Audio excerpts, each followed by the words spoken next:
বাড়ি থেকে আজকেও চলে আসলো টাটকা টাটকা অনেক রকমের সবজি। আর এগুলো শুধু টাটকা সবজি নয়, এর সাথে মিশে আছে অনেক অনেক ভালোবাসা।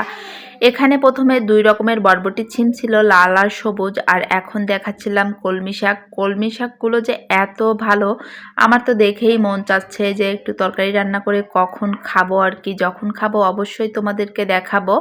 আর এখানে এই যে দিয়ে দিয়েছে দুধ কচুর ডগা। এটা আমি নিজ হাতে মানে এখনো রান্না করিনি। এটা কিভাবে রান্না করলে ভালো হয় তোমরা একটু জানিও। আর এই যে এখন হলো দেখতেছো যশোরের লতিরাজ কচুরলতি। হ্যাঁ, ওই যে যশোরের লতিরাজ কচুরলতির ক্ষেত থেকেই কিন্তু চলে এসেছে।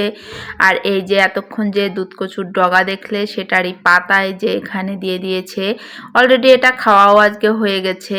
আর এখন সব কিছু সুন্দর করে প্রসেস করে ফ্রিজে রেখে দেবো। এই সবজিগুলোর ভিতর থেকে তোমাদের কাছে কোন সবজিটা বেশি মজা লাগে অবশ্যই কমেন্ট বক্সে জানিয়ে যেও।